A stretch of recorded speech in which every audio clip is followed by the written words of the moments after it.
तभी मैंने कहा कि भारत की राजनीति में किसान की पहचान समाप्त हो चुकी है। अभी जो आप देख रहे हैं सिर्फ उसका आधिकारिक समापन समारोह है।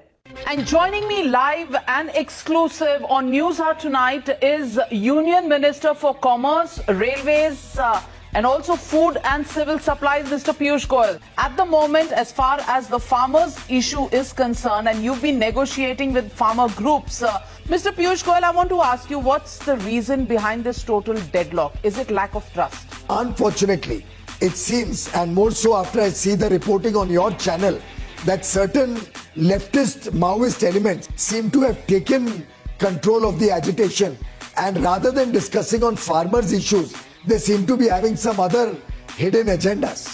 पीयूष गोयल जी, इस सवाल पर तो जरूर मैं आपसे बात करूंगी, पर मैं ये पूछना चाहती हूँ, ये जो डायलॉग और इम्प्रूवमेंट की बात आप आज कर रहे हैं, क्या ये डायलॉग पहले नहीं होना चाहिए था कि जब आप ये ऑर्डिनेंस लाए थे या लॉज लेकर आए थे? और आप कह रहे हैं कि farmers have been misled. I want to ask you, is your credibility with the farmers and the farming community so low that other people can mislead them and the government and its communication cannot convince them?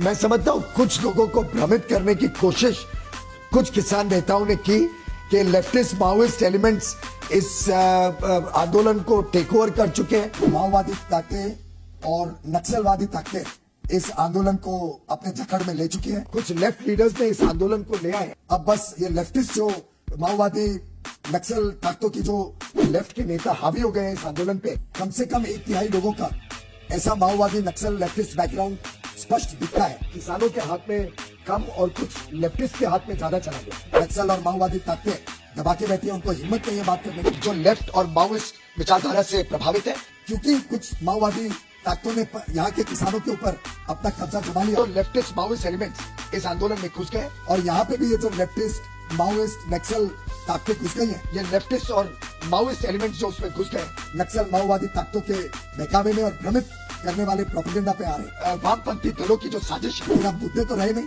इसलिए leftist इनको बहकावे में लाके माओवादी agenda को आगे करने की कोशिश. जिस प्रकार से माओइस्ट ताकतें इसमें घुस रही, ये अपना माओइस्ट एजेंडा चलाने के चक्कर में किसानों के कंधे पे माओइस्ट और नक्सल गोली चलाने के काम के अलावा एक अलग ही लेफ्टिस्ट माओइस्ट एजेंडा सिर्फ माओवादी और नक्सल प्रभाव में शायद किया जा रहा है. इन नक्सल माओवादी ताकतों, नक्सलवादी माओवादी डिमांड्स, लेफ्टिस्ट माओइस्ट, आनंद लीजिए, ये माओवादी नक्सल ताकतें, लेकिन ये लेफ्टिस्ट माओइस्ट एलिमेंट्स थे और लेफ्टिस्ट माओइस्ट लोग उसमें और ज्यादा प्रभाव डालते गए. ये नक्सल सोच ने इस आंदोलन को बिगाड़ा है.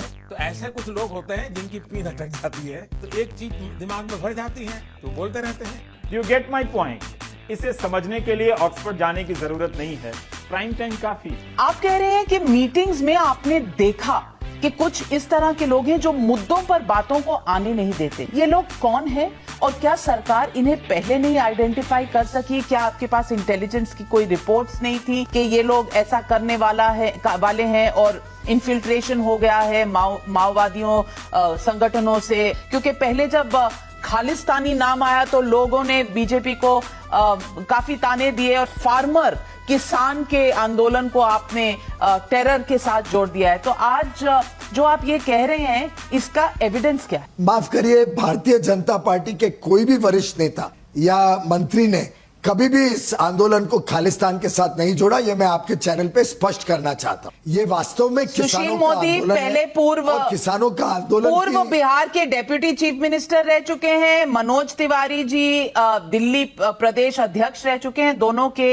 ऐसे स्टेटमेंट्स आए हैं. मैं आपको, अगर आप चाहें तो पढ़कर बता सकती हूँ. क्या हुआ, हम उस कैसे हुआ, कब हुआ, अब क्या सुनाए?